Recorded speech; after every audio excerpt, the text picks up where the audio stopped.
Ponte grande, Gisela, a ver si. Yo quiero saber por qué no dice practice session. Mira a ver si en Dice el tuyo lo practice dice. session, ¿no? Porque si no, está raro. No, no se puede evitar. ¿Tú no quieres? Se ve bien ahí. O no se te torció para subirte la mano. Se ve bien lo que se ve esta silla. ¿Eh? Ok. A ti te sale. Ah, perfecto. Es que como yo siempre lo veía con el mensaje, yo creía que le salía a todo el mundo. Espérate, a ver si tú se ve ahí bien. Sí. Hola. ¿Lo está grabando? Pues aquí no me puedo decir nada, mira. Igual. ¿Y qué pasa? El otro no. Porque ahora tengo que tener un cuadro de allí y uno aquí. Ahora sí está aquí. Los fans de Ávila. ¿Eh? Está aquí, ¿lo quiere cambiar? No. No. Pero es lana, pues no es mala idea. Porque lo que pasa es que quedó muy chiquito con la pared, pero no sé cómo se va a hacer. Ese es mucho más bonito, ¿verdad? No, yo está bien, pero no, o sea, no. O sea, en serio, no me ponen a cambiar un cuadro ahora con 10 minutos para empezar un No, seminario. no he probado este tipo. No, nadie. Yo le voy a poner que, ¡Olis! Vamos a platicar entonces. Bueno, yo estoy adentro.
Y yo, no pasa.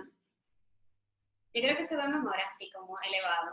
Eso es lo que yo te decía, que subí un ching. No puedes subir. O sea, ¿en qué? Pero tampoco no es tantísimo como tú lo tienes ahora. Si necesitas que lo eleves más, te puedo buscar un libro, o sea. Déjame ver. Ahí está bien, pero Sí, está bien, porque es que ahorita el cuadro se veía como así torcido. ajá. Ahí está mejor. Mucho mejor.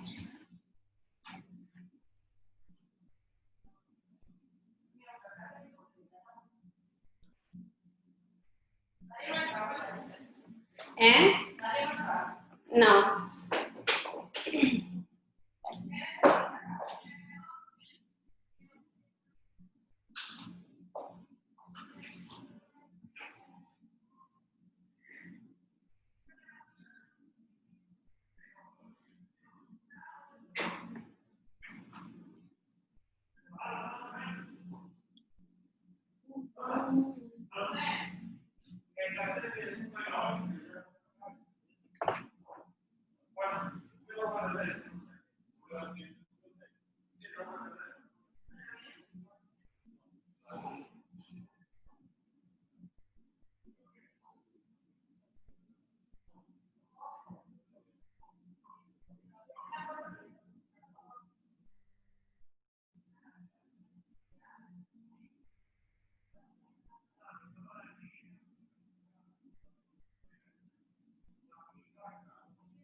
Y dile a Giselle que hable. No lo puedo poner. Gisela.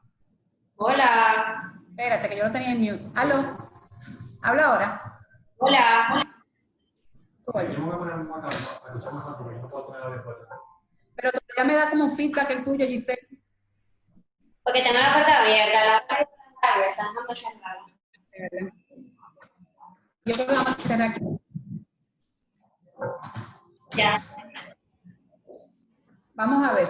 ¿Y ahora? Hola. Todavía yo siento feedback.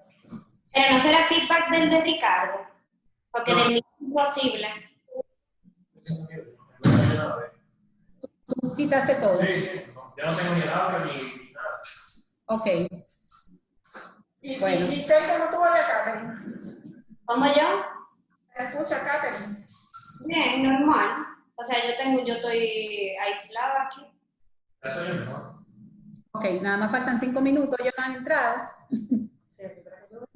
Por favor.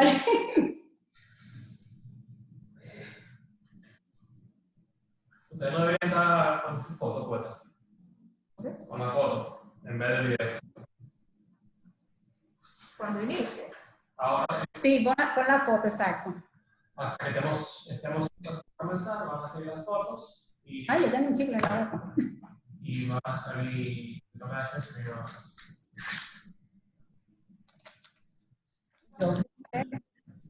Huyendo ahí. Ahí entra Manuel. Hola, ¿Cómo estás? ¿cómo están? Hola. Listo. ¿Viste Sí, las preguntas, Manuel? ¿Recibiste las preguntas? sí, las recibí, gracias. Ok. Vamos a tratar de coger algunas del público, pero por si acaso vamos a tener estas también ahí en... ¿Me ven? Hola, ¿cómo estás, Rafael? ¿Qué tal? ¿Cómo están ustedes? Bien, gracias. Perdonen la dilación, pero bueno. Todo bien, no te preocupes. Cuando es la casa. Acabo de entrar también, no te preocupes. Sí. Bueno, pues para decirles una vez más gracias y para decirles cómo va a ser la dinámica. Ya como hablamos, más o menos la conocen, pero ahora aquí vamos a estar poniendo una presentación que es básicamente de bullet points, solamente para referir los temas que estamos abordando. Ujú. Sí, Ricardo la va a ir poniendo. Vamos a darle una pequeña introducción, voy a dar las palabras de bienvenida, una pequeña introducción, ese es el tema. Ok. Una introducción, a dar las gracias, una introducción al tema y luego entonces voy a pasarle la palabra a Giselle, que los va a presentar como panelistas. Entonces, luego de eso, pues cuando Giselle concluya, yo voy a iniciar inmediatamente introduciendo la parte de lo del pacto eléctrico, que es uno de los principales puntos, solamente como abordándolo, como haciendo una introducción y dejándole la palabra a ustedes para que ustedes opinen en relación a las propuestas que hay en ese sentido. Sabemos que solamente Gonzalo Castillo lo trata, pero ustedes lo abordan como tengan que abordarlo. Claro, Van a tener 4 minutos cada uno. Ricardo, que está en el chat, es bueno que tengan su celular al lado. Sí. Ricardo, que está en el chat, le va a ir avisando cuando falten 30 segundos para que se le concluyan los 4 minutos, para que ustedes puedan ya ir dando el paso. Si podemos extender un chin en ese tema, después cortamos en otro, si vemos que va a ser muy brusco el corte, pero la idea es que puedan desarrollar la idea principal en ese tiempo. Perfecto, ya estoy aquí. Entonces, Está bien, una pregunta. Las preguntas nosotros no las vemos nunca, ni vemos cuántos conectados hay, como pasa en Zoom típicamente. ¿O sí? no, o sea, ustedes pueden ir viendo, pero las va a ir filtrando Ricardo para que puedan concentrarse. Ahora, si hay algo que ven que quieran contestar directamente, pues no hay ningún problema. No, está bien. Yo vi tus preguntas, yo creo que van muy acorde con los temas y yo lo entiendo así, nuestro papel aquí es básicamente hablar sobre esas propuestas y las preguntas. Exactamente. No hay nada más, o sea, mi opinión, la opinión técnica también de Manuel, pero no es traer otro tema que no está por los pelos, derivarnos, sino concentrarnos en eso. Claro, sobre todo que tenemos que ser muy cuidadosos, como estamos ya en un cierre de campaña, Sí, que no se interprete de ninguna manera como que la intención es otra, que no se desvirtúe, sino que se vea realmente como una intención sana de instruir a la población, digamos, en este sentido. Prácticamente solo Gonzalo y Luis Abinader tienen propuestas, porque Exactamente. el presidente Fernández, 2 o 3, Moreno muy puntualmente 3 cositas y ya. O sea, Exactamente, es correcto. no hay problema. Entonces, Manuel, solo para coordinarnos, el primer tema, como yo te pedí ayer, si tú estás de acuerdo, agota tú primero tus 4 minutos sobre el pacto, porque entiendo que tú tienes mucho más elemento ahí, y ya luego entro yo con lo que también sé del pacto. ¿Te parece? Perfecto. Está bien. Perfecto. Bueno, pues estamos en el tiempo. Vamos a darle ya inicio, Giselle. Espérate. Lo que me sale a mí no está saliendo en esa pantalla, ¿verdad que no? No, Yo veo la pantalla, por lo la menos. única pantalla que se ve es la mía. Exacto. Exacto, ese que está ahí y usted sale, ese lo único suyo que se ve es el video. Perfecto. Entonces, si lo voy a iniciar. Puede dar Ricardo a End Practice Session y ya saben que inmediatamente se le dé, ya van a empezar a entrar las personas. Bueno, yo me doy cuenta cuando tú empiezas ya a hablar, Giselle, de hola, buenas tardes, tal y tal, ya yo sé que estamos en el aire. Eso lo va a hacer Catherine. Catherine va a empezar a hablar. Catherine, perdón. De acuerdo, no hay problema. Entonces, cuando ya inicie, entonces arrancamos una vez o Ya. sabemos. Vamos a ir al aire, o sea que vamos a ver, listos. A ver, broadcast.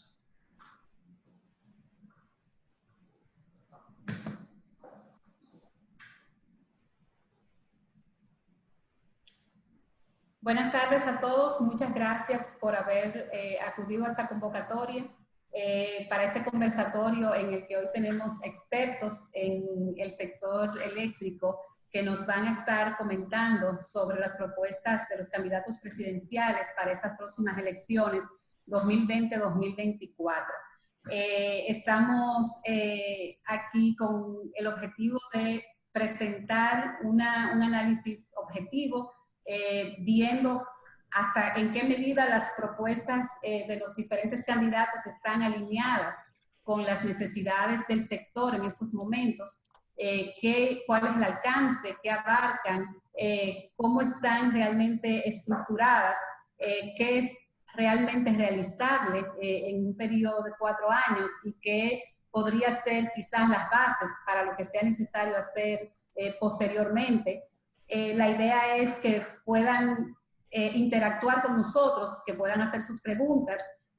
Anteriormente han recibido de parte nuestra las propuestas ya establecidas por candidatos para que pudieran ir teniendo la oportunidad de revisarlas. Nos parece que es la forma más concreta de poder ir viendo los temas. Nuestros panelistas van a estar muy entusiasmados de ver sus inquietudes y de responderlas. Entonces, dicho esto, no todos los candidatos han presentado un plan detallado en materia de energía. Sin embargo, con el objetivo de hacer este conversatorio lo más inclusivo posible, estamos tratando de acoger, aunque sea esas propuestas que de manera general han esbozado algunos de los candidatos, para que todas estén incluidas, para que todos se sientan representados en este análisis que estamos haciendo. A manera de recordatorio, vamos a mencionar cuáles son los candidatos, aunque sabemos que en nuestro país eso es algo que es el pan diario, o sea que todos estamos muy atentos a cuáles son nuestros candidatos, pero vamos a mencionar que tenemos a Gonzalo Castillo por el PLD y aliados, a Luis Abinader por el PRM y aliados, a Leonel Fernández por la Fuerza del Pueblo y el PRCC y aliados, a Guillermo Moreno, Alianza País y aliados, a Juan Cohen por el PNVC y a Ismael Reyes por el PDM. Todos estamos viendo las propuestas presentadas por todos, algunos con un plan bastante detallado, otros un poco más general, pero en fin todos van a estar representados en este análisis. Sin más preámbulo, debo solamente para introducir el tema decir que creo que todos coincidimos, todos los sectores coinciden en la importancia del sector energía y particularmente el sector eléctrico. Sabemos que en estos momentos puede ser realmente la palanca de arranque de la economía en el marco de esta pandemia que nos ha afectado a todos, creando esta crisis no solamente de salud, sino económica y social, y que por lo tanto una de las primeras tareas que tendría cualquiera de los candidatos elegidos sería pues abordar los temas pendientes del sector eléctrico. El sector en sentido general tiene muchas tareas. La primera, por supuesto, el tema de la planificación, que es de la esencia para poder iniciar. Están los temas relacionados a la diversificación de la matriz, lo que tiene que ver con la mejora de las redes, la reducción de las pérdidas, mejorar la gestión de cobro. Son muchas las tareas y sabemos que 4 años no serán suficientes, pero lo que esperamos es que quien salga elegido pueda trabajar con esmero en mejorar en la medida de lo posible las condiciones del sector para que podamos seguir construyendo sobre esa base. Viendo esto, pues pasaremos a Giselle, que estará haciéndonos la presentación de nuestros panelistas.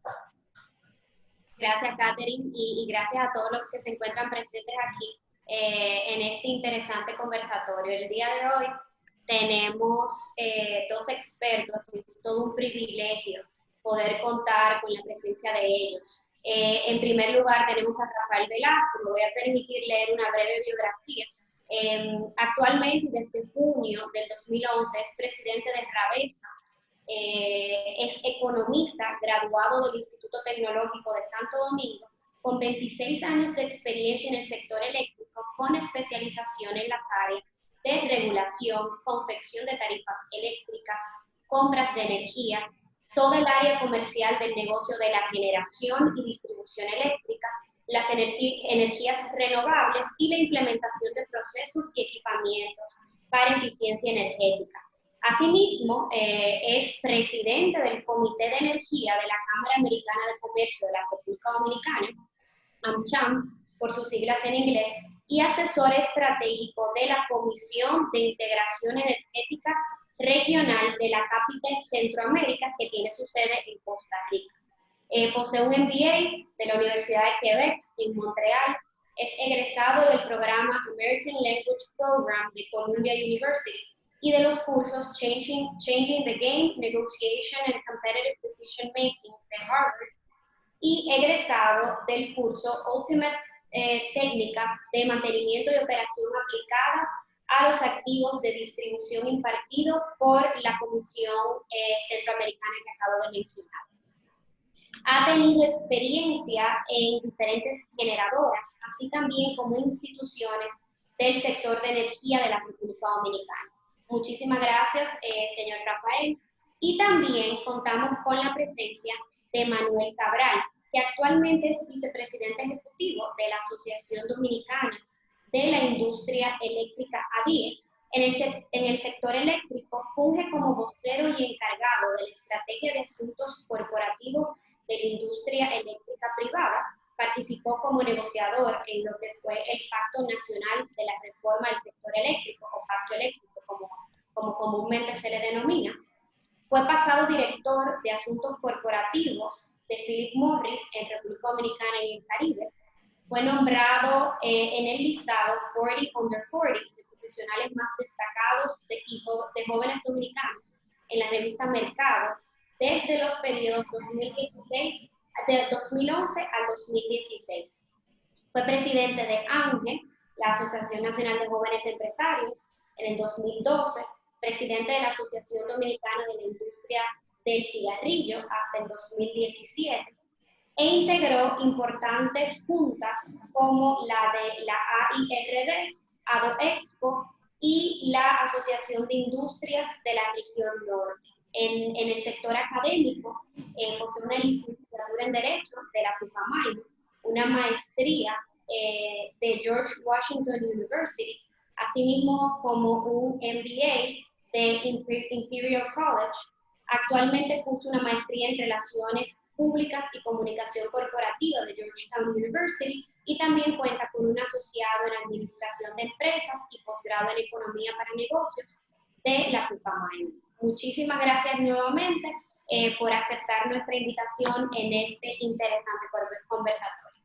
Gracias a ustedes por invitarnos.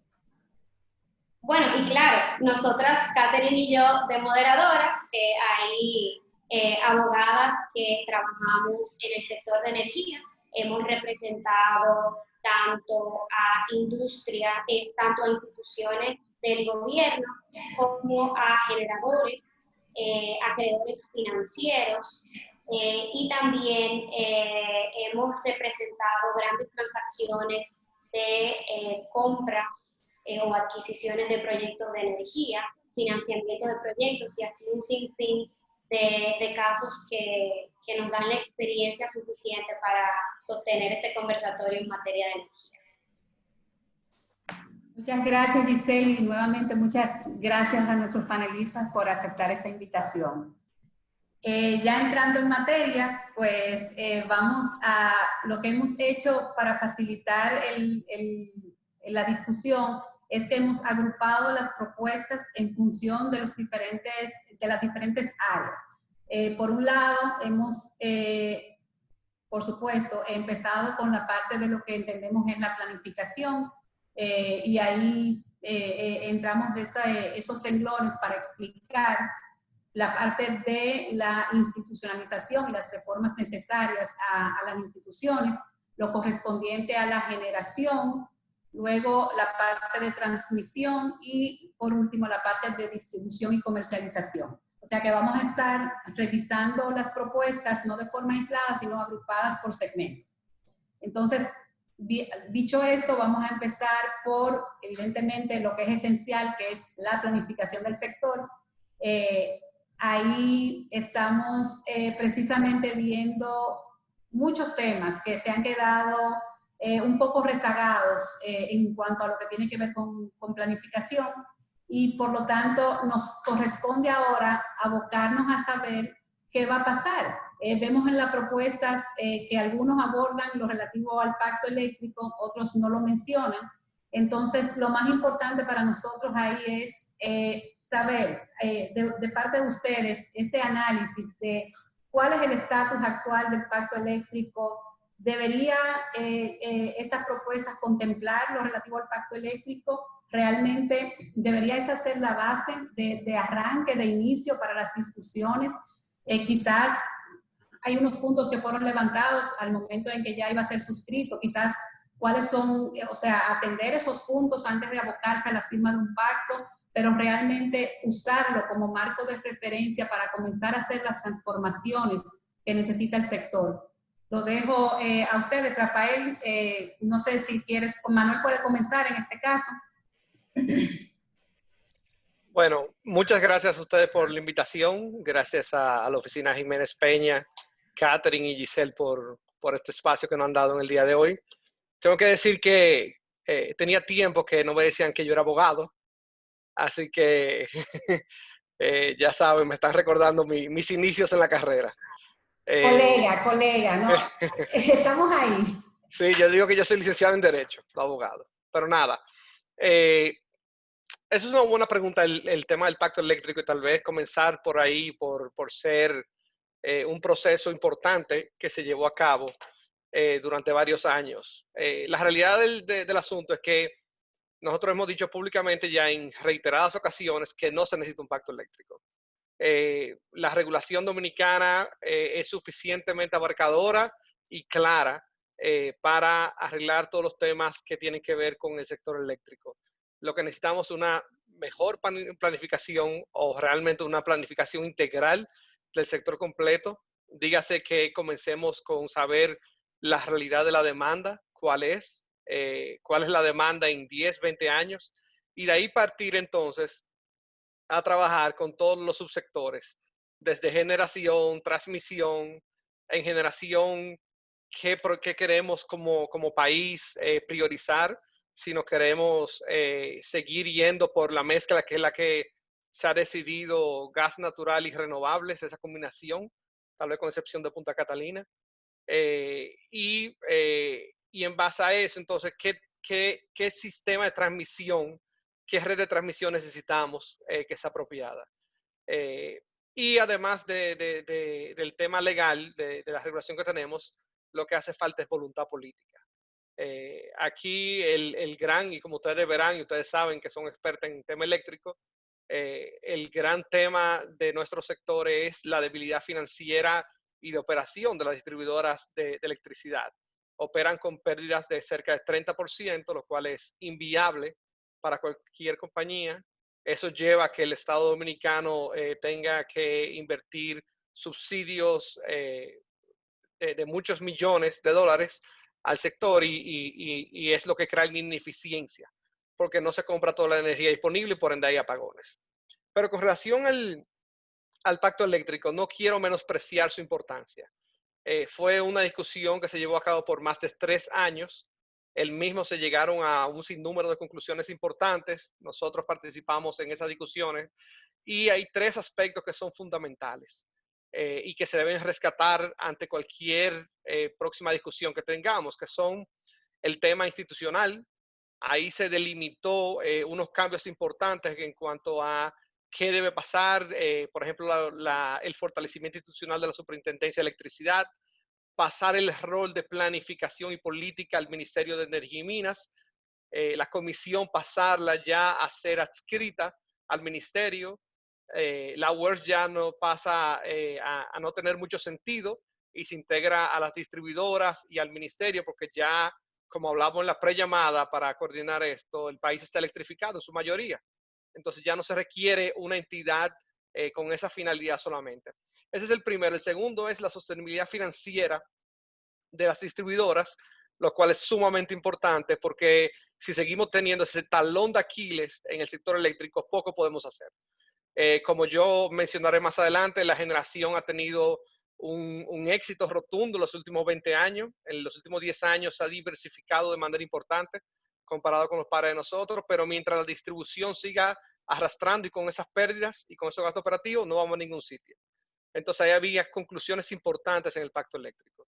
Y lo tercero es, para no agotar mucho tiempo ya, que casi estoy llegando al tiempo que ustedes me han permitido, es el tema de planificación.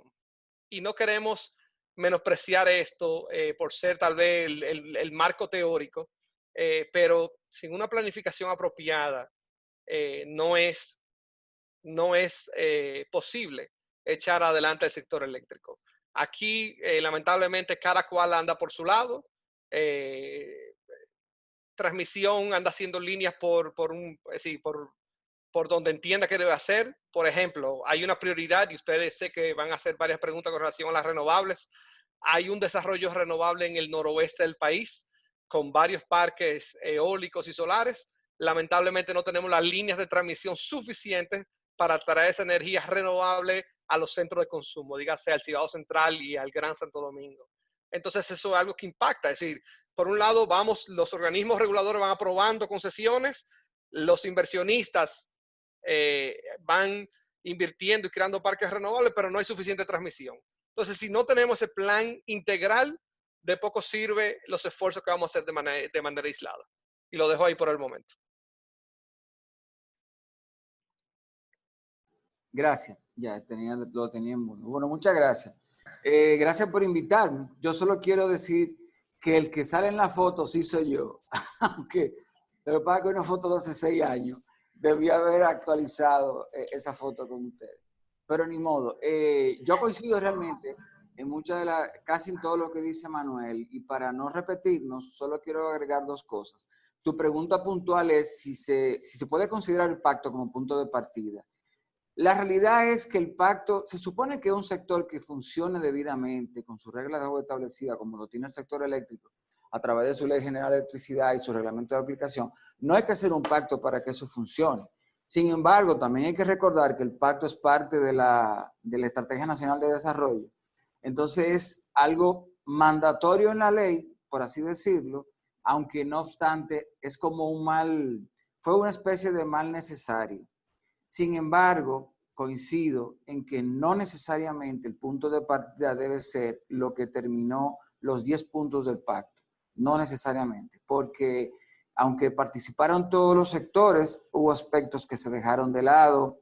Y yo creo, solo para decir algo muy puntual, que el tema de la tarifa es una de las cosas de las que no se debe partir con lo que el pacto terminó.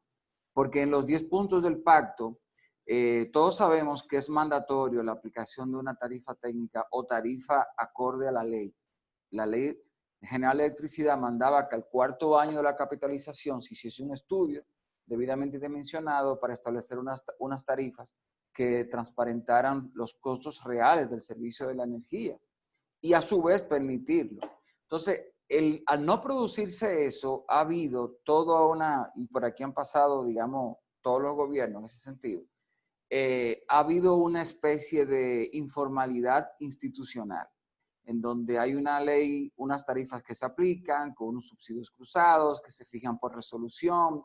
Me refiero a la tarifa al usuario final, a los regulados, porque todos sabemos que los no regulados pues ya pueden contratar directamente con generador y hay contrato entre partes que disfrutan de algunos beneficios, sobre todo precio competitivo.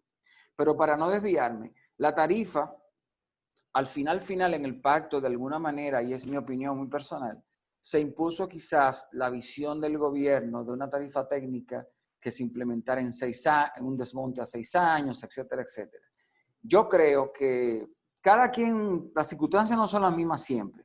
Pero a mí me parece que las autoridades que surjan de las próximas elecciones del domingo van a tener una oportunidad de oro por los próximos 15 o 20 meses para poder hacer algo con la tarifa y con otras cosas. Porque estamos disfrutando de unos costos o unos precios de generación verdaderamente competitivos, dado al mercado internacional de los combustibles, la baja en los combustibles a todos los niveles, gas natural, HFO o petróleo, la baja constante de los costes de las renovables, además de la mejora técnica, porque cada vez son más eficientes las tecnologías en base a energías renovables. Entonces yo creo que ese cóctel, esa coyuntura, puede permitir que las nuevas autoridades verdaderamente enfrenten el tema de la tarifa, porque parte de ese casi 30% de pérdidas totales se debe entre técnica y no técnica, es lo que hace no autosostenible el sector. Lo que decía Manuel de que las distribuidoras no son financieramente viables. Entonces, si el sector no es autosostenible, si el sector no colecta, no cobra los fondos necesarios, los recursos para aguas arriba, pagar a los generadores, costear los costos de la distribución, etcétera, etcétera, etcétera, vamos a tener una especie de el huevo y la gallina. Entonces, dicho de manera burda, pero en estricto rigor yo creo que muy puntualmente, no necesariamente lo que se concluyó en el pacto, yo no digo el pacto vamos a decir era mandatorio de alguna manera, pero las conclusiones del pacto no tienen que ser necesariamente un punto de partida y yo creo que yo del pacto rescataría la tarifa, porque a fin de cuentas, y con esto concluyo, el dinero entra al sector por las distribuidoras y la tarifa es la señal. O sea, la tarifa tiene que estar debidamente dimensionada y permitir que el sector sea autosostenible. Si ya tenemos una tarifa que no cubre los costos, definitivamente, por muchísimas razones, aquí podemos entrar a temas de gestión, ahí hay todo metido. A mí me parece que estamos condenados a no resolver el problema. O sea, que yo rescataría lo de una tarifa y creo que tenemos un momento, una coyuntura histórica muy oportuna por los próximos 15, 18, 20 meses. Muchas gracias, Rafael. Para ponerlos a todo el contexto, si alguno no ha tenido la oportunidad de revisar las propuestas que mandamos en anticipación al conversatorio, solamente uno de los candidatos se refiere al pacto como parte de sus puntos específicos incluidos en su programa de gobierno para el sector energía. De todas maneras, como ustedes bien dicen, habría que ver qué parte del pacto es rescatable, qué es lo que realmente no queda ya cubierto por la legislación actual o qué es lo que debe ser cubierto por realmente una reforma a la legislación y no solamente estar contenido en un acuerdo entre los sectores. Aunque, como bien dices, hay aspectos que se desprenden de la práctica y que por el otro lado son mandatorios por la Ley de Estrategia Nacional y por lo tanto puede haber un acuerdo de sectores para viabilizar el sector, pero no solapando lo que debe estar incluido dentro de la legislación o la regulación y que ya es de por sí mandatorio por esa misma vía. Y si tú me permites solo una cosa, que no quisiera que se olvide antes de pasar a otro punto. El pacto tiene algo y es que si bien le fija metas al sector gubernamental a nivel de eficiencias, con unos indicadores que debe cumplir, con unas revisiones trimestrales, yo creo que el pecado original está en que no hay un régimen de consecuencia al Estado por ello. Y el Estado tiene un punto de alguna manera porque dice, bueno, es que la ley no dice que a mí me tiene que regular un pacto o una asociación de distribuidora o generadora. La ley dice que yo soy autónomo en ese sentido y yo me debo a mis autoridades, ¿entiendes? Entonces, esa dicotomía esa dicotomía del pacto que le ponía metas a las distribuidoras, pero no pasa nada si no las cumple, sencillamente no las cumplí. Dicho de manera grosa, podemos entrar en detalle. Yo pienso que es una de las cosas de la por qué no hay que partir necesariamente de lo que el pacto terminó, ¿entiendes? Entonces, y hay un vacío legal quizá, no soy abogado, a lo mejor Manuel y ustedes sabrán más, pero en estricto rigor, el gobierno, las sedes se defienden diciendo, es que a mí la ley dice quién me rige, no me rige un pacto, ¿entiendes? Que yo, Pero ahora si me permiten a mí, dale, dale. yo no creo que hay un vacío legal, ¿entiendes? Son empresas comerciales, las tres sedes, Sí, que son deben privadas, son razón social privada. y que la propiedad tiene el Estado Dominicano y deben de operar como una empresa. Lamentablemente no lo han hecho así, no han emitido estados auditados desde el año 2012. Los números operativos de algunas de ellas no son para nada, ni decir bueno. Si hay una de las tres que opera con 40% de pérdidas y eso no se necesita un régimen de consecuencias. Sí, claramente si un gerente general de una compañía la opera con 40% de pérdida, es decir, no hay mucho que hacer sino proceder en ese sentido. Claro. Y eso no es una ausencia en la ley, eso es simplemente que debemos tener las prioridades claras y manejar esas empresas como empresas comerciales que deben de rendir frutos y no operar en déficit como lo están haciendo ahora. Claro, curiosamente, y lo vamos a ver más adelante, todos los candidatos, los dos principales, plantean transparencia, plantean entregas trimestrales o mensuales de informes. Yo lamentablemente tengo que decir que, no lamentablemente, pero yo me pregunto, bueno, en el caso del expresidente Fernández y del propio candidato oficialista, la pregunta obligada es ¿por qué no se ha hecho cuando han pasado por el poder? Pero también las coyunturas son otras, eso es una realidad.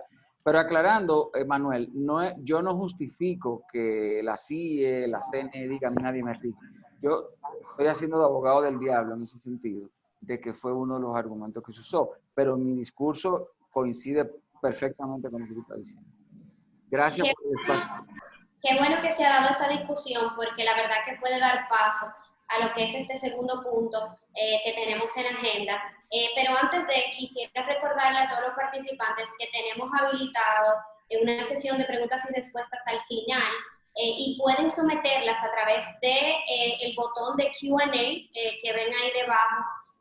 Todas sus preguntas trataremos de abordarla al final de lo que es el desglose de los puntos a ser tratados. Dicho esto, vamos a pasar al segundo punto, donde varias cosas interesantes ya han sido tocadas por nuestros panelistas, y es con relación a la estructura organizacional e institucional del sector.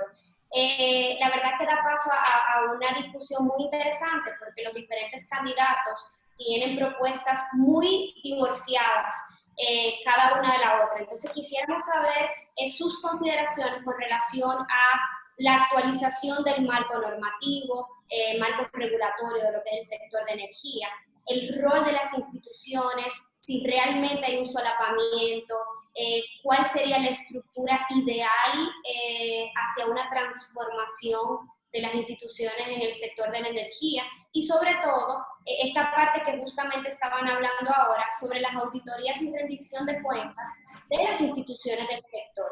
Entonces, y un punto que no tocan los candidatos, pero sí quisiéramos discutir brevemente, es sobre la creación de una ventanilla única en el sector de energía, su factibilidad, su viabilidad y si realmente es realizable. Ok, arranco. Adelante, Manuel, adelante. Adelante. Hay mucho entusiasmo.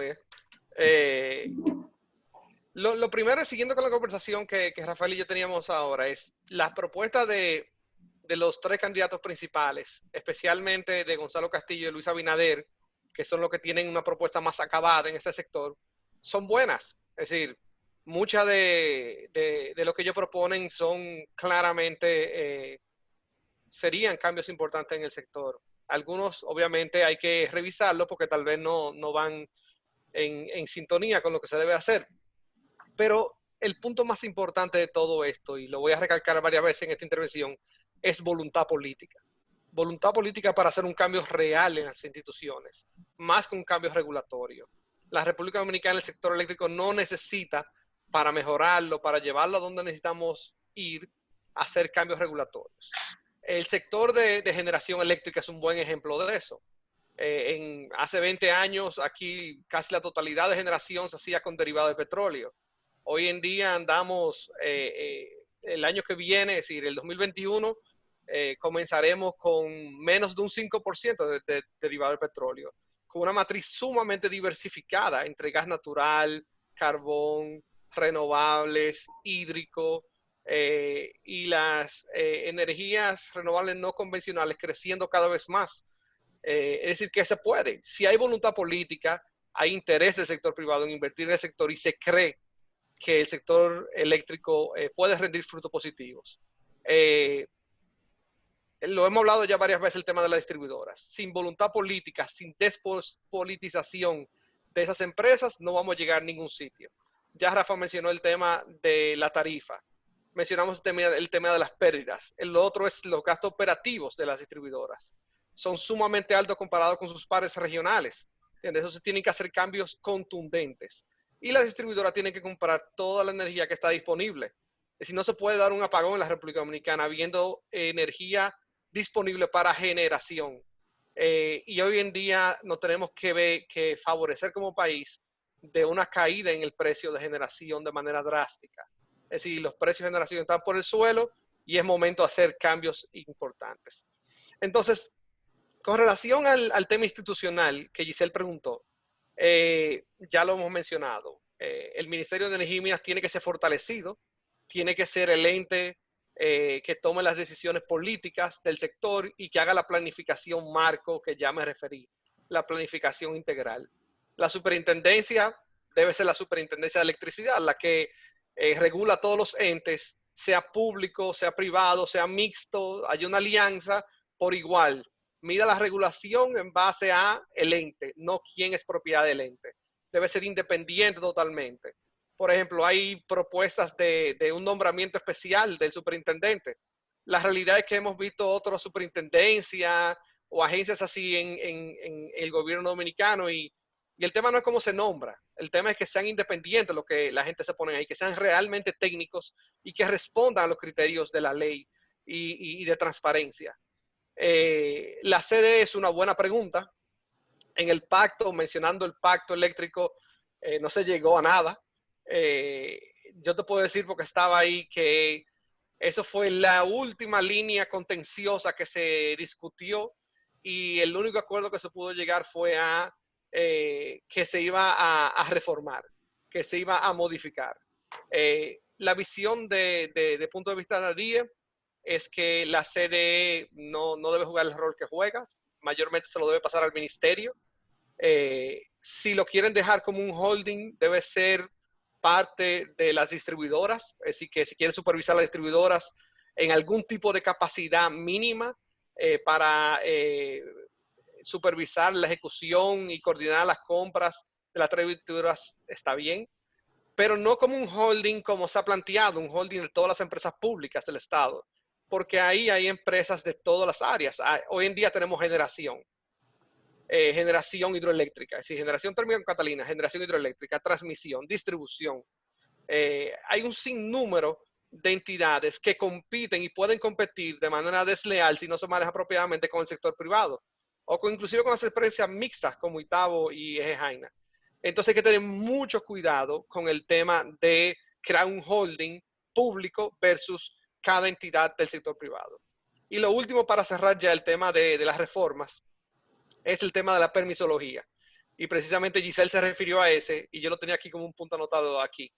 Y es, por ejemplo, todos queremos ir hacia más renovables no convencionales. Queremos solar, queremos eólico, queremos biomasa. Pero ¿qué pasa? Vienen inversionistas extranjeros o empresas locales, la cual muchos están expandiendo a renovables y que duran de 4 a 5 años para sacar un proyecto de energías renovables. Yo tengo un socio que me dijo que en Uruguay hizo un proyecto en 2 años y en República Dominicana tomó 5 o 6 años. ¿entiendes? Y eso tiene un impacto en nuestro país, tiene un impacto en el precio de generación de esos proyectos. Entonces, claro, sea una ventanilla única, sea eficiencia en los permisos, sea lo que tú quieras, pero eso es algo que debemos de atacar. Muchas gracias, Manuel. Definitivamente ahí hay dos temas que generan mucho de qué hablar. El tema de la CDE, que es el de nunca acabar, de cuál debe ser su verdadero rol. Y el tema, como bien abordabas, de el retraso en los proyectos, de las dificultades para el desarrollo de los proyectos por los retrasos en la permisología, por la duplicidad, por las funciones solapadas de las instituciones. O sea que sabemos que ha habido de parte de los sectores, por lo menos, mesas de trabajo para ver todo este tema de la ventanilla única, de cómo podemos manejarlo, de si es factible. Sabemos que hay todavía muchos temas pendientes en relación a eso para saber cómo podemos incluir todos los permisos, incluyendo los gobiernos locales, por ejemplo, y todo lo que implica los permisos de uso de suelo para el desarrollo de los proyectos. Pero es una tarea que hay que comenzar, porque si queremos avanzar, pues definitivamente tenemos que comenzar por facilitar lo que ya en otros países de la región está dado y que es lo que es determinante para decidir una inversión de un inversionista extranjero en la República Dominicana. Rafael, ¿todo tuyo? Bueno, sí, bueno, de vuelta, yo quizá me voy a enfocar de todos los temas que han tratado en la parte de la CDE, por ejemplo, una pregunta muy concreta. Y lo voy a hacer por lo siguiente, porque en el caso de la CDE, las propuestas entre el candidato oficialista y el candidato Luis Abinader son contradictorias. O sea, en el caso del candidato, el señor Gonzalo Castillo, él propone, como muy bien dice Manuel, que se trató en el pacto, él propone una reformulación de la CDE, pero que siga vigente. Mientras que en el caso de Luis Abinader propone en 6 meses eliminar la CDE. O sea, hay dos posiciones muy puntuales y muy claras. La verdad es que yo creo, al igual que Manuel también, y no porque estemos coordinados, es que yo creo que coincidimos en ese criterio, de que la CDE debe desaparecer. O sea, mientras, o sea, la CDE en estricto rigor y para la salud del sistema eléctrico nacional interconectado no es necesaria en el sentido de que, o sea, con un buen funcionamiento de las reglas de juego del sistema eléctrico nacional interconectado, de su ley general de electricidad, lo hubieras aplicar esa ley general de electricidad que plantea cuáles son. De hecho, la ley planteaba que desaparecía. La CDE se ha ido extendiendo porque se ha hecho una especie de ministerio de energía informal y luego ya con el proyecto de Punta Catalina, etcétera, se modificó la ley para que mientras las EDES sean gestionadas por el Estado, de alguna forma, primero, no tienen que licitar y cuando se creó el Ministerio de Energía y Minas, se le dio vida propia a CDE por 5 años más, de alguna manera hasta que el proyecto Catalina estuviese. No necesariamente por eso, pero es lo que yo entiendo. Entonces, a mí me parece que en realidad la CDE no tiene sentido de seguir existiendo si las reglas de juego del sistema se aplican. Y ya lo sabemos porque la empresa de transmisión tiene su propia personería jurídica, que en una época no la tenía muy al comienzo, es ir en el mismo sentido, etc. Para ir al otro punto, cuanto a las instituciones, perdón, en cuanto al marco organizativo o regulatorio institucional, como ya Manuel más o menos habló, yo diría como que si faltó algo, si en las propuestas que yo he visto de los candidatos, si faltó algo por tocar en cuanto a las propuestas de modificación importante a la normativa. Yo creo que en general los dos candidatos coinciden bastante en cosas como muy normal, muy lógicas de esperar, pero nos parece que faltó en ambos casos priorizar todo lo relativo a las energías renovables y aprobar sobre todo una ley de eficiencia energética que aún está pendiente. Y también yo incluiría el tema del 15%, hablando de las renovables, revisar o de alguna manera hacer un estudio serio sobre la limitante que se ha convertido, la barrera de entrada que se ha convertido el 15% que tienen las empresas, la autogeneración. O sea, actualmente no puede haber más de 15% de capacidad instalada en generación de energía renovable, 15% de la demanda total del circuito. Entonces, el 15% no es un secula seculorum, no todos los circuitos son iguales, tienen la misma demanda. Habría que hacer un estudio por circuito en todo caso para establecer el verdadero porcentaje que pone en riesgo a terceros a la hora de que alguien instale energía renovable en un circuito. Y segundo, hacer eso de manera institucional, incluso establecer si es la capacidad instalada o la energía entregada, porque solo para poner un ejemplo y con eso termino, las energías renovables, a diferencia de las térmicas que tú produces 24/7, si eres de base, etcétera, las renovables no. O sea, tú tienes un rendimiento, el caso solar, que es lo que más se aplica, el rendimiento de la solar son de 8.600 horas al año, quizá 1.600 horas, 1.300 horas, 1.700 horas, o sea, estamos hablando de un 20%, etcétera. Entonces habría que ver, yo creo que habría que establecer si es el 15% o lo que establezca, de la instalada o de la entregada, con lo cual hay una diferencia. Así que a mí me parece que son dos aspectos que en ninguna de las dos propuestas vi como que se acentúan o entran en el detalle. Adelante. Eso es algo que es un tema pendiente. De hecho, ha sido objeto de debate en diferentes congresos en los que hemos estado participando, precisamente por ese reclamo de parte de los productores de energía renovable en relación a esa limitación, que, como tú bien decías, no es una limitación definitiva. Se supone que se hagan los estudios necesarios en función de la disponibilidad de los circuitos para que vaya ingresándose lo que es posible, pero se ha establecido como si fuera un límite definitivo. Entonces, claro, es algo que debe atenderse y de nuevo en aras de poder seguir viabilizando el que se hagan las inversiones necesarias en el sector. Claro, si me permiten ahí, Sí. definitivamente aquí, y lo hemos mencionado ya varias veces, todos apoyamos que la República Dominicana se dirija a más generación con renovables, eso es claro. Y a gran escala va creciendo, entendemos, cerca de 200 megavatios anuales, lo cual es muy importante como país. Con relación a eso que ustedes mencionan, yo te diría que desde el punto de vista de nosotros, el 15% no en sí es una limitante, porque lo que te manda a hacer un estudio por circuito del mismo. Y hemos visto un aumento en ese tipo de instalaciones en los últimos años. Sí, ha crecido de manera importante. Lo que sí también hay que tener cuidado es, hablando de la sostenibilidad de las EDES, de una migración importante de consumidores a paneles solares. Y que la regulación tome en cuenta claramente que si alguien instala ese tipo de soluciones, que también obviamente sea responsable por pagar por el uso de sus redes. Por ejemplo, en la noche no se produce energía solar. Entonces, mientras tengamos la tecnología de batería que tenemos hoy en día, la persona que tenga paneles solares va a tener que seguir consumiendo energía eléctrica en la noche. Entonces, tiene que haber ese juego, porque si bien queremos fomentar el uso de energías renovables, también tenemos que proteger las distribuidoras de electricidad que sigan siendo financieramente viables o que sean financieramente viables, perdón.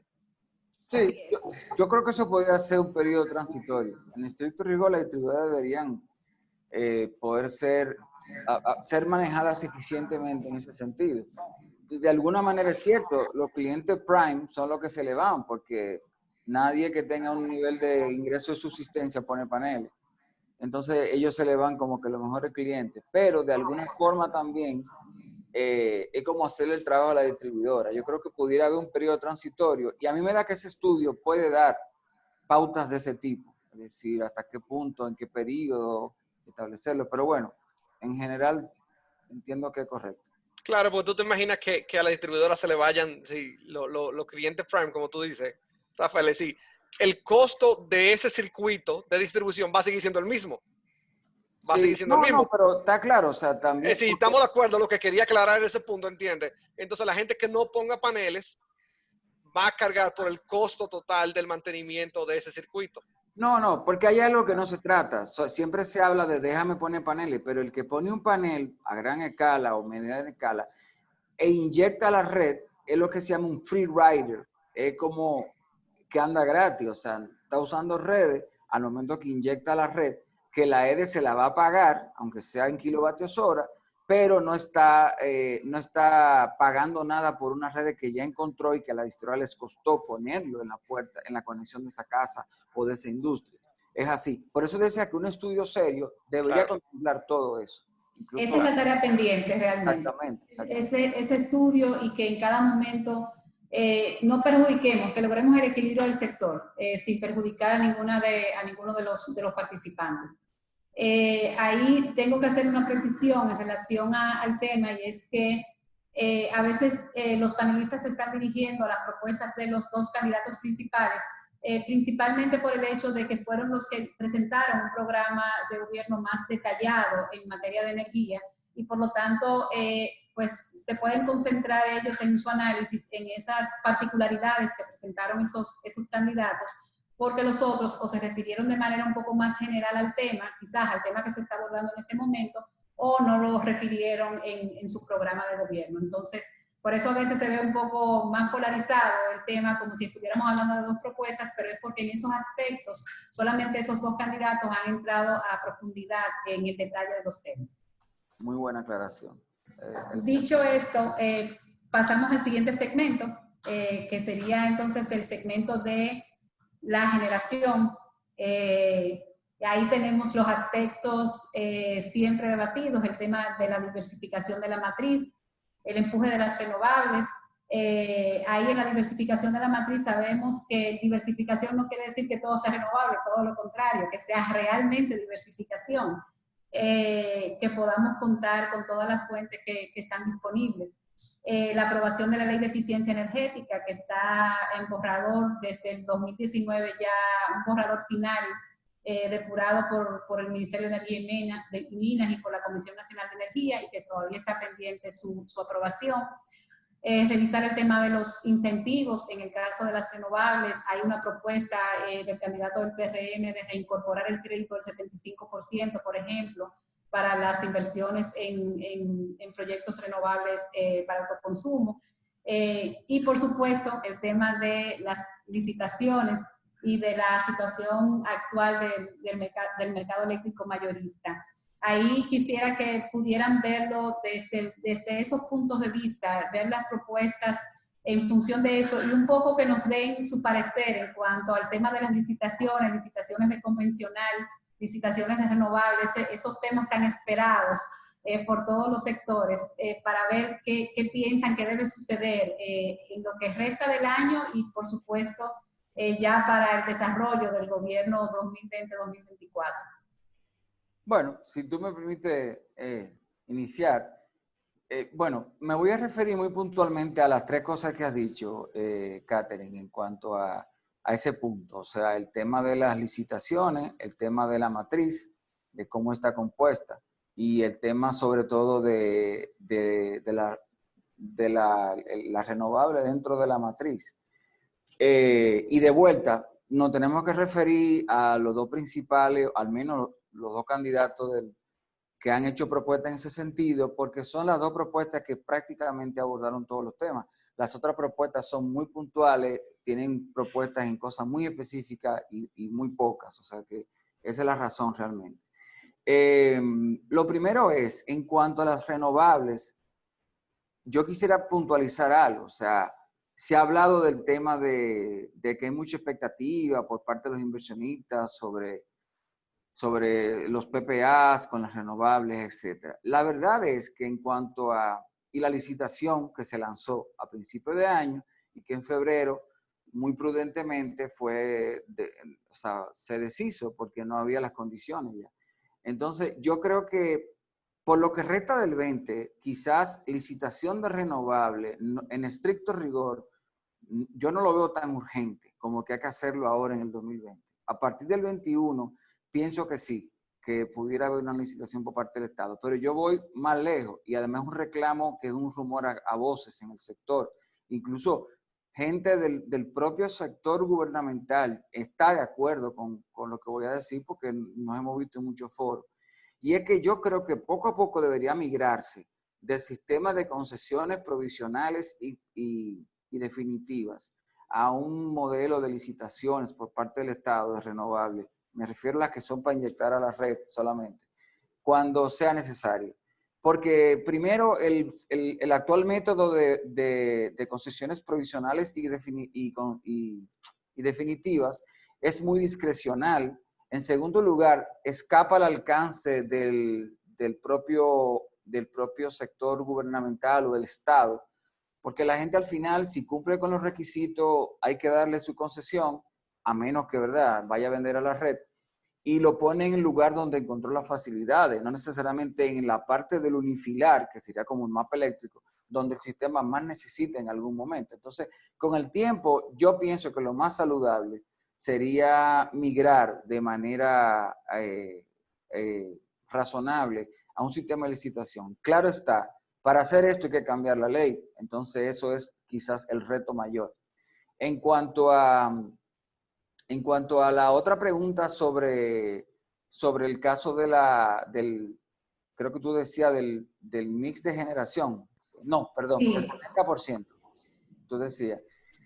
Yo creo que el 70% que uno de los dos candidatos propone, en este caso Luis Abinader, propone restablecer el 70, como todos saben era 70 o 75. 75.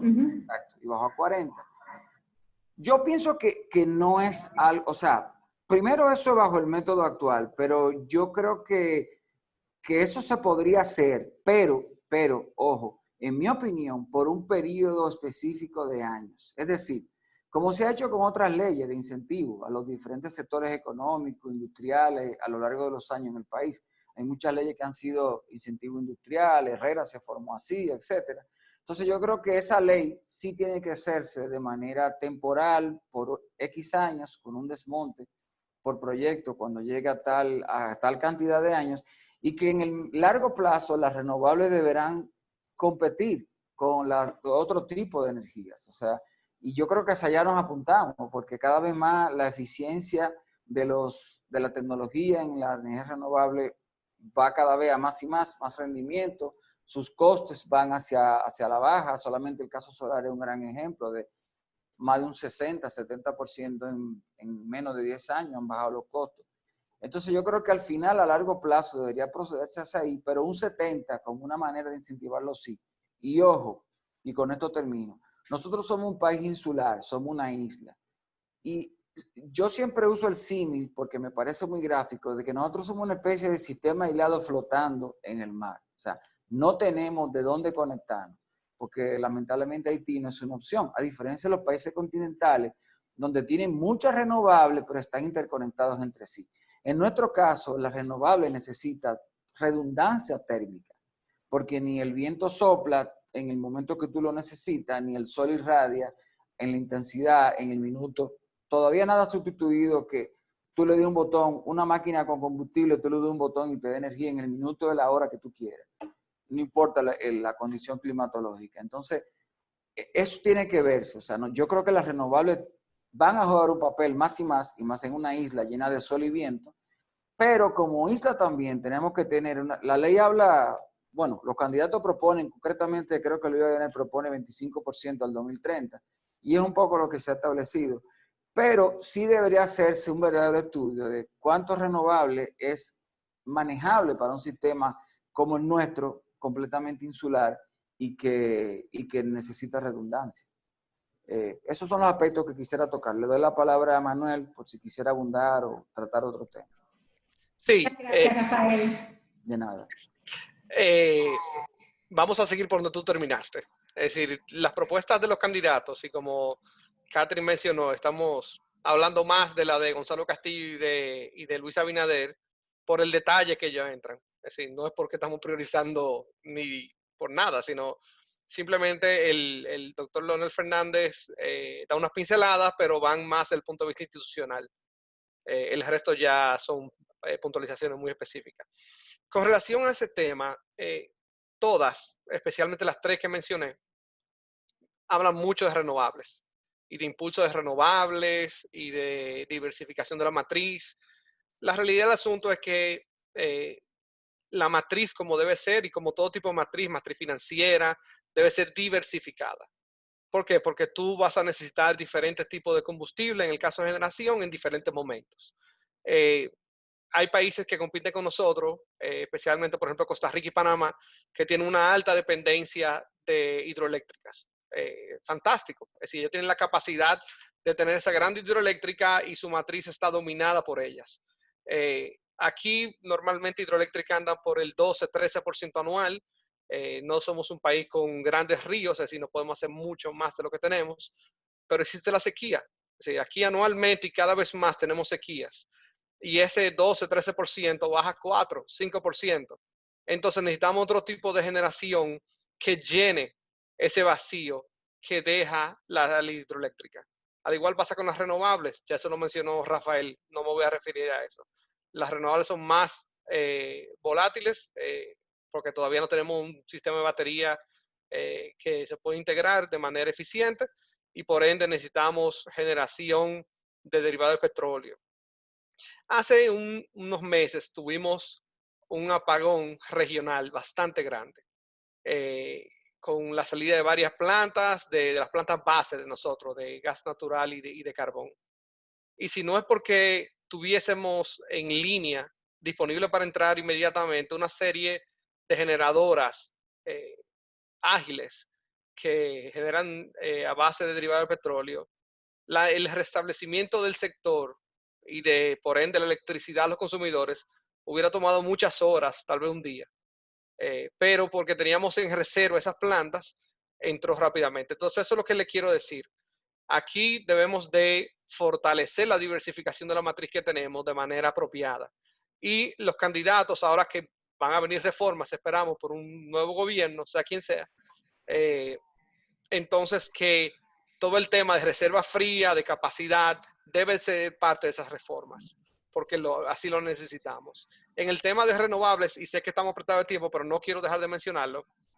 No te preocupes, Manuel. Una de las cosas que iba a decir precisamente es que a pesar de que habíamos estipulado 1 hora para el conversatorio completo, la verdad es que no quisiéramos cortar sus ideas muy interesantes. Por lo tanto, pues nos vamos a coger unos minutitos adicionales y con el respeto del público, que de seguro también está interesado, para que puedan terminar de desarrollar los temas con cierta soltura.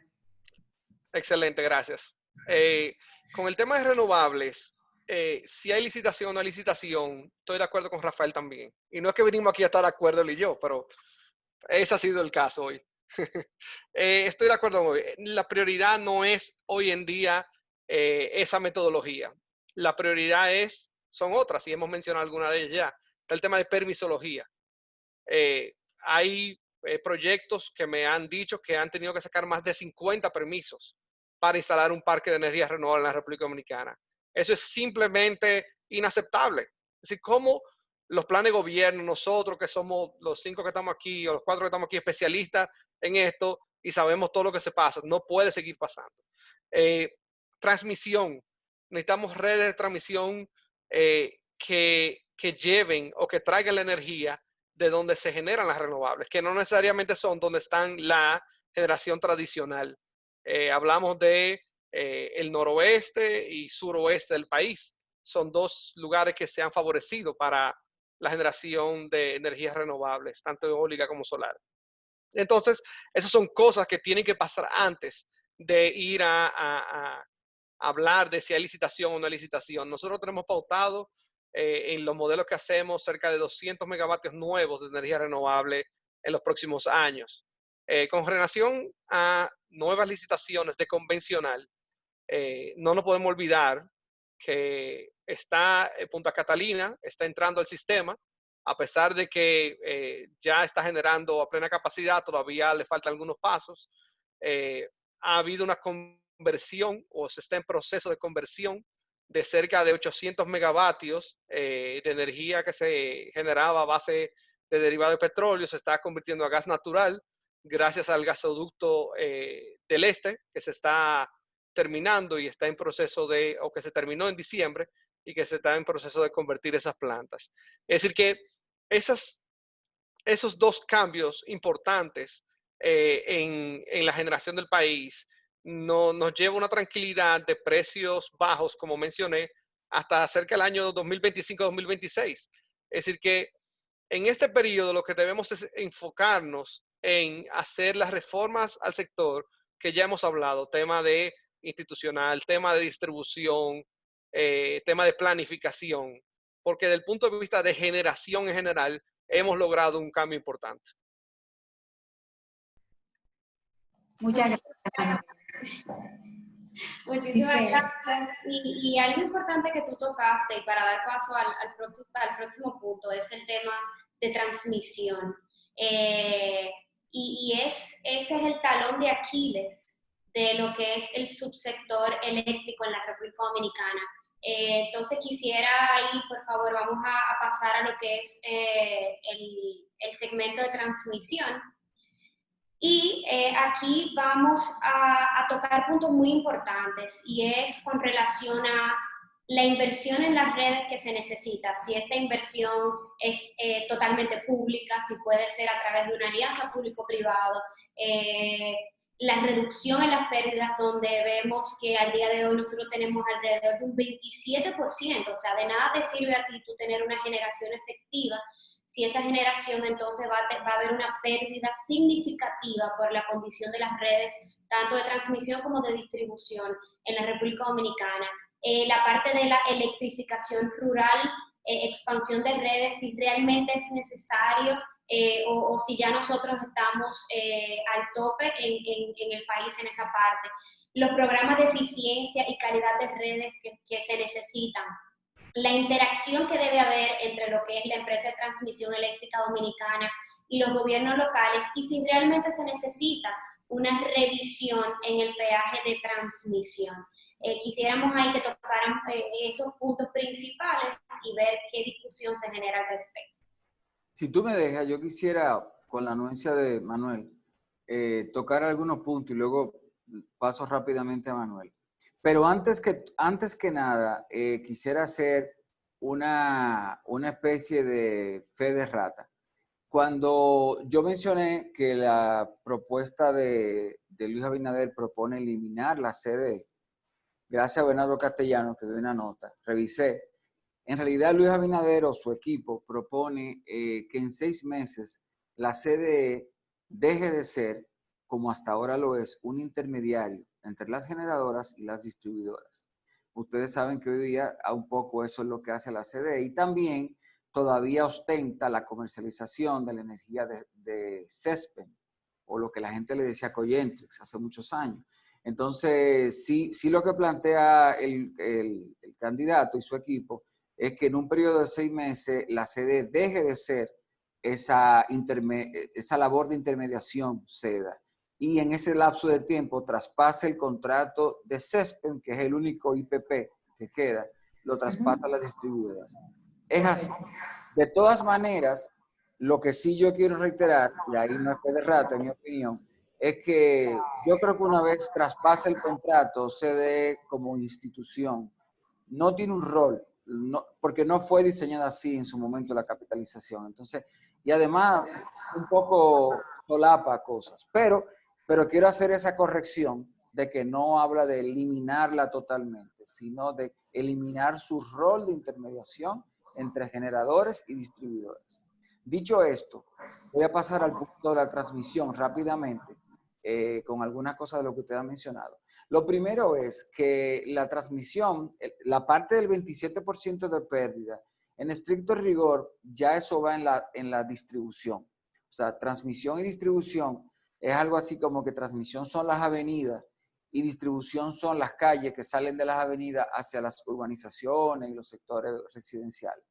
¿Por qué digo esto? Porque en nuestro país la transmisión lleva la alta tensión, la media tensión, pero aquí todavía, y creo que 69 kV, ya en su momento, aunque en estricto rigor de transmisión, en un momento lo tenía la distribuidora, pero pasó a transmisión.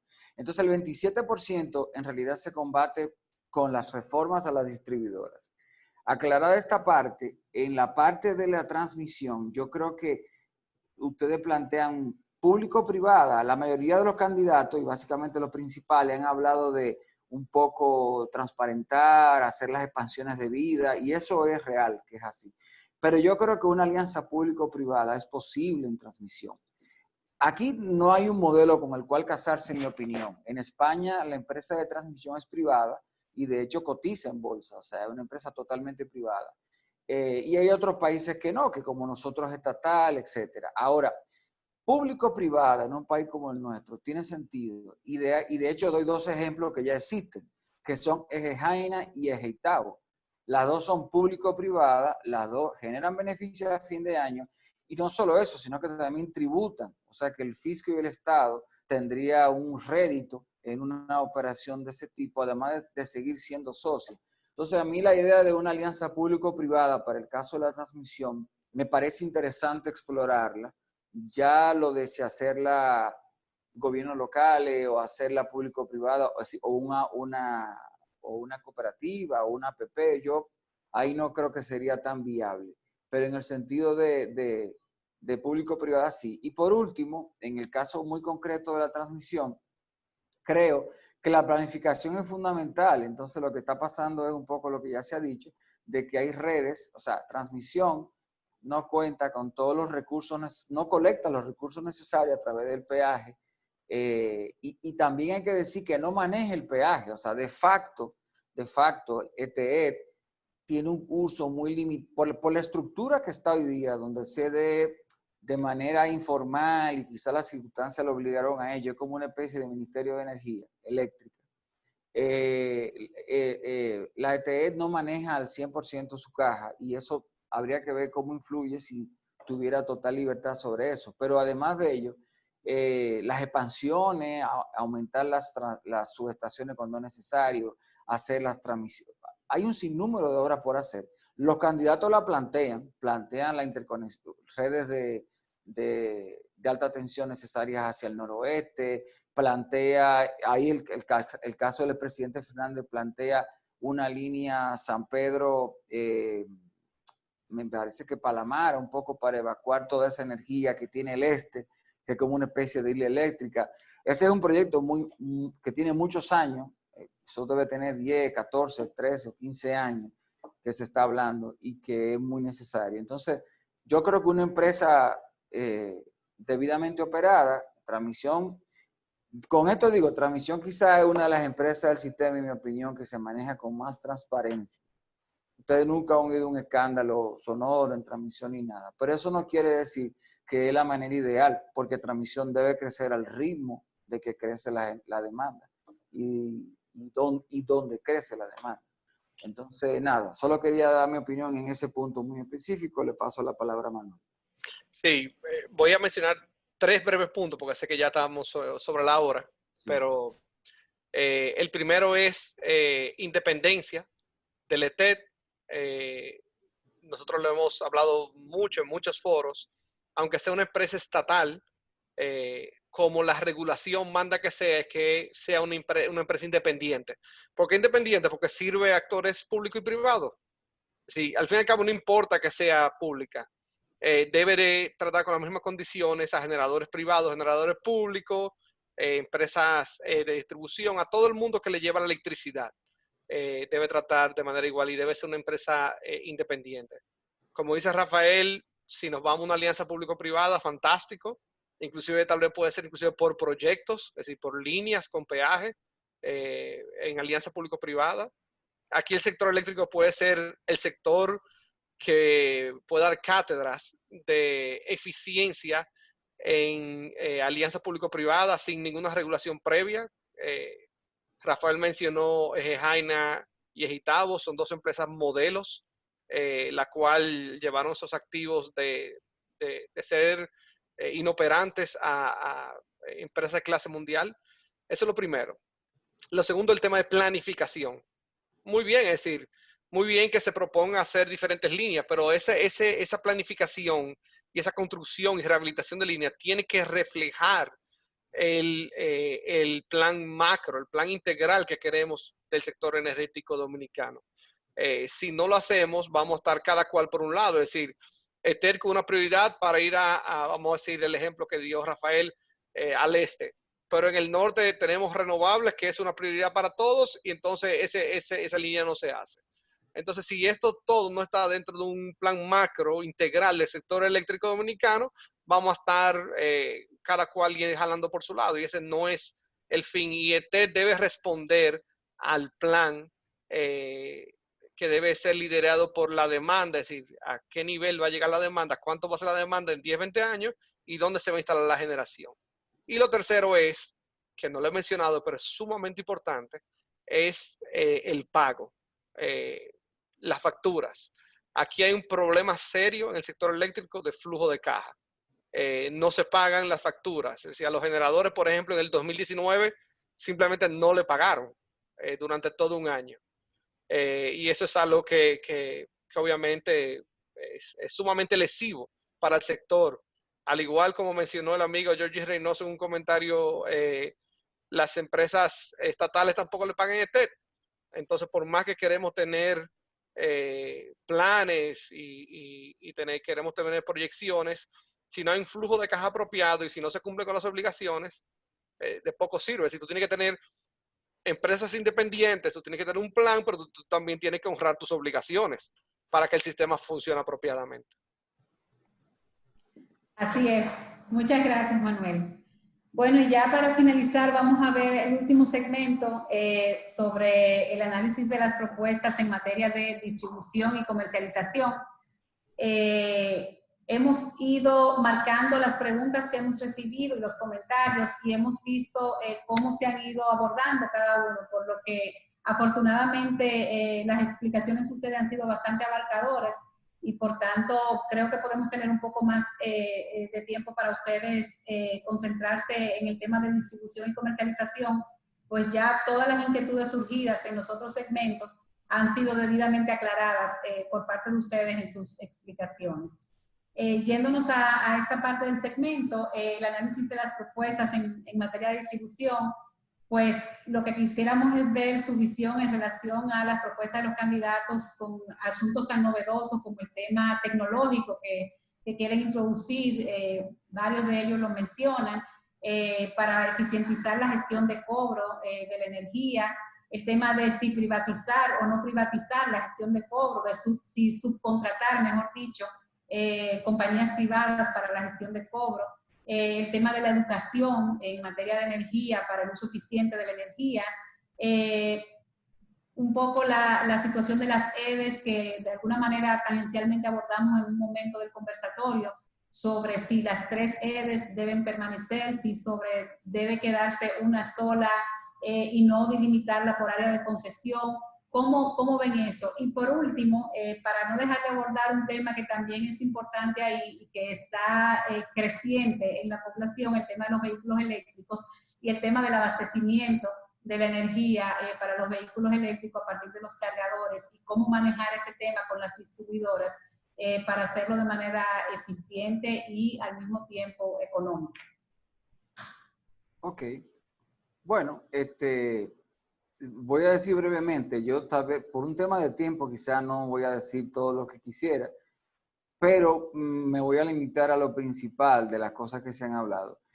En realidad, en mi opinión, creo que aquí en esta parte hay, del tema de las EDES y todo, hay tantos modelos distintos de éxito como de fracaso en todo el mundo. O sea, hasta en nuestra propia Latinoamérica. Hay países como Costa Rica y Uruguay que no privatizaron. La UTE es estatal, se maneja de manera costo eficiente razonable, tienen pérdida del 15, pero 5 son pérdidas sociales muy identificadas, y ya, o sea que sus pérdidas son 10, y fue producto de un plebiscito, no se privatizó. Y en el caso de Costa Rica, tanto la empresa que da energía a San José, como la que le da el resto. San José más o menos el 40% de la demanda total de Costa Rica y el resto lo hace el Instituto Costarricense de Energía. Ambos son estatales, aunque Costa Rica tiene un cooperativismo muy desarrollado, hay muchas cooperativas que venden electrodomésticos, venden telecable, venden energía, pero son estatales en sí. Ahora, por lo tanto, en lo inmediato, yo tengo entendido por lo que vi de las propuestas que prácticamente en el caso de Luis Abinader, es el que propone algo distinto a lo otro, y es que propone el hecho de un solo consejo que una las tres sedes, bajo un solo consejo, no como ahora que hay consejos distintos. Ahora, yo creo que en el caso de la sede puede ser eso, también puede ser explorar una tercerización de la empresa que opere la EDE, o sea, tú puedes tercerizar la administración de las sedes en un primer momento. Ha habido intentos de ello, de hecho, cuando la época de don Celso Marrancini se intentó, con buenos resultados en un comienzo, pero yo pienso que se quedó solo en la directiva, en la alta directiva, no bajó eso más abajo. Y hay empresas que sí, que pueden hacerlo, que se dedican a eso y te arman un proyecto de tercerizar la administración de la sede, pudiera ser una solución. Claro, para ello hay que modificar un poco la ley. Pero para una solución permanente en este tema puede ser, y yo lo digo con toda franqueza, puede ser la privatización total de la distribuidora en la República Dominicana, como lo es un país en situaciones socioeconómicas y políticas muy similares a la nuestra. O sea, El Salvador, Guatemala, Panamá, en todos estos países hay, El Salvador tiene 5 distribuidoras, 4 son de AES y una es de EPM, Empresa Pública de Medellín, y se manejan con estándares igual al resto del mundo. Mientras tengamos un regulador profesional y unas reglas de juego transparentes y claras que se cumplan. Y con respecto, para finalizar, a lo que hablan algunos de si es viable la implementación de un sistema en otro país, como de que se pueda, se puedan, en el contexto de una mejora de la gestión del cobro. En este caso voy a referir a lo que dice cada quien. En el caso del candidato oficialista plantea el uso de una tecnología de contadores prepago para la familia de escasos recursos. ¿Qué tan viable es implementación, etcétera? Bueno, yo creo que en cuanto a la tecnología, curiosamente nuestro país ha combatido históricamente el hurto con alta tecnología, por el tema de que nada impide todavía que ese momento entre que una brigada y un usuario tan solo haya coima o haya pago, lo que sea, aquí tú te sorprenderías de la cantidad de tecnología que hay aquí en tema de medición. Yo creo que eso ya está presente hoy día, de hecho, tanto en el CENI, que es el Sistema Nacional Interconectado de las 3 sedes, como en los sistemas aislados, y con buenos resultados. Es lo que la gente le dice telemedición. Tan solo en el CENI tengo entendido que hay posiblemente sobre 340, 350, 360 mil medidores ya instalados. Sin embargo, en este sentido, hay que pensar que la telemedición o los smart meters no se aplican a todo tipo de circuito blanco de público. Hay circuitos que pueden ser operados perfectamente con prepago, como el caso que se plantea en la propuesta de Gonzalo, y también lo plantea el caso de Luis Abinader. Hay otros que pueden ser administrados con pospago tradicional, y hay otros, los que más, que pueden ser con telemedición, ya sea vía radiofrecuencia o PLC que por cable. Aquí hay suficiente experiencia ya, en tanto a nivel público como privado, para que esto se le dé mucho más énfasis. Y termino diciendo algo con lo que Manuel empezó, y es que para eso sí se necesita voluntad política. O sea, el tema de la sede pasa por la voluntad política, pero está inventado cómo resolverlo. Se ha hecho en muchísimos lugares, más pobres, más ricos e iguales que nosotros. Así que le paso la palabra a Manuel. Sí, y eso fue exactamente por ahí voy a comenzar. Tal vez las distribuidoras, el sector de distribución es el que más estudiado en la República Dominicana. Hay diferentes tipos de estudios que dicen cómo hacerlo. Y la realidad es que hace falta voluntad política para cambiar la distribución en la República Dominicana. En tu pregunta, Catherine, tú hablas de vehículos eléctricos. Entonces tú tienes esta dicotomía, ¿verdad? Tienes hablando de distribuidoras que están no sé en qué siglo, con apagones, que no compran toda la electricidad a los generadores, que no tienen tarifa técnica, todas esas cosas, ¿verdad? Con gastos operativos 3 veces más de sus pares regionalmente, pérdidas cerca del 30%, algunas llegan al 40% en algunos meses, versus movilidad eléctrica. Entonces, cómo tú casas una cosa con la otra. Es decir, el próximo gobierno, sea quien sea, tiene que comenzar claramente por reforma a la distribución de la República Dominicana y despolitización de las distribuidoras en la República Dominicana. Es la única manera. Ahí las leyes están claras, los modelos están claros. Obviamente, entendemos que, como dijo Rafael y como mencionan algunos de los candidatos, Luis Abinader en específico, ese caso, 3 consejos de administración con 3 estructuras operacionales no es factible. Es decir, ahora, lo que no estamos seguros es si ir a una sola distribuidora como tal. Y lo otro es, ya lo mencionamos, el sector eléctrico que tiene grandes experiencias con alianzas público-privadas. Este es un área de distribución el cual entendemos que se debe hacer alianza público-privada, no solo por circuitos, como se mencionó en la pregunta, sino para el manejo de cada una de estas 3 sedes. Aquí debemos hacerlo mucho más eficiente. Hay uno de los candidatos, creo que Luis Abinader, que habla de una inversión de 10,000 millones de pesos anuales en rehabilitación de las redes para reducir las pérdidas. Si ustedes buscan la historia de cuánto se ha invertido en las redes en los últimos, no voy a decir años, en los últimos décadas, han sido miles de millones de dólares. Y la verdad que seguimos en lo mismo todos los años, en las pérdidas, arrastrando alto gasto operativo. Entonces, lo que se necesita es una transformación. Los 3 candidatos hablan de propuestas interesantes, de eficiencia, de ayudar a los consumidores a ser mucho más eficientes, de rehabilitar redes. Ya Rafa, que es un experto en eso, habló de todo el tema de contadores prepago, etcétera.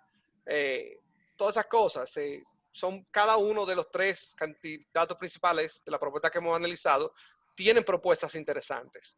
Hacerla más sostenible, hablamos de transparencia.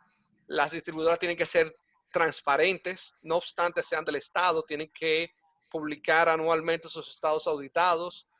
Porque una cosa importante es que cuando hablamos de pérdida, y nosotros mencionamos, y cada informe que emitimos, indicamos el nivel de pérdida que las tienen, es con información de las distribuidoras que lo publicamos.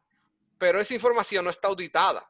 Entonces no sabemos si realmente la pérdida que estamos hablando de 20 y pico %, cerca de 30, depende del mes, es real, o es más alta o es más baja. ¿Entiendes? Pero debemos de contar con transparencia. Deben de hacer planes de negocio anual que lo presenten. Y como Rafael mencionó al principio, se debe de ir transicionando a una tarifa técnica ya. Este es el momento para comenzarlo a hacer con una generación baja que tenemos en la República Dominicana.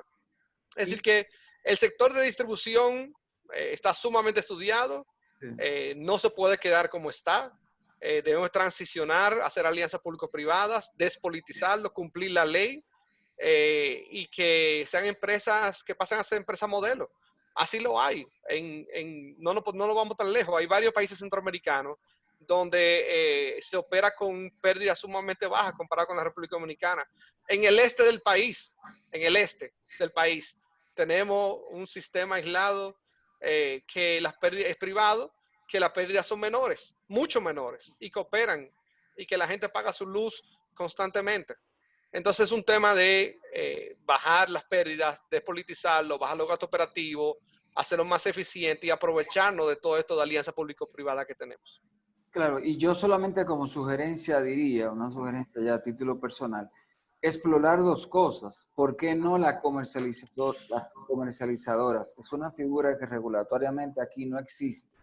Porque cuando se hizo la capitalización, aquí se utilizó en esa parte el modelo de Bolivia, donde unía la distribución y la comercialización. Pero en muchos países latinoamericanos, por poner un ejemplo, casi toda Centroamérica, quitando Honduras, tienen distribuidoras que viven del peaje de sus redes y tienen comercializadoras aguas abajo que le pagan un peaje a estas y compran directo a la distribuidora. Incluso en los Estados Unidos, que hay todos los modelos juntos en Estados Unidos, pero hay modelos donde tú te puedes conectar con la comercializadora que tú quisieras. Y quiero decir más, yo tengo la convicción de que tanto en el sector oficial actual del sector energético, como en sectores de la oposición también técnica, En este sentido, hay mucha gente que está de acuerdo. El tema está en cómo hay un cambio a la ley. Eso se trató en el pacto, el gobierno quiso poner en lugar de comercializadora, utilizó la figura de cooperativas para darle acceso más a capital popular, etc. Pero eso se puede hacer. Y lo otro era, como decía Manuel, que las pérdidas que nosotros decimos son las que oficiales que cuentan. Pero la verdadera pérdida es cuánto compró la EDE y cuánto cobró. Porque hay una parte que ni siquiera se factura. Cuando la sede presenta muchos niveles de facturación del tanto por ciento, es de lo facturado. Pero hay mucho que no se factura, que gente que no tiene medidores, que pagan una tarifa fija, no importa lo que consuman. Entonces, realmente el indicador neurálgico es cuánto yo pagué a los generadores versus cuánto mi caja registradora entró.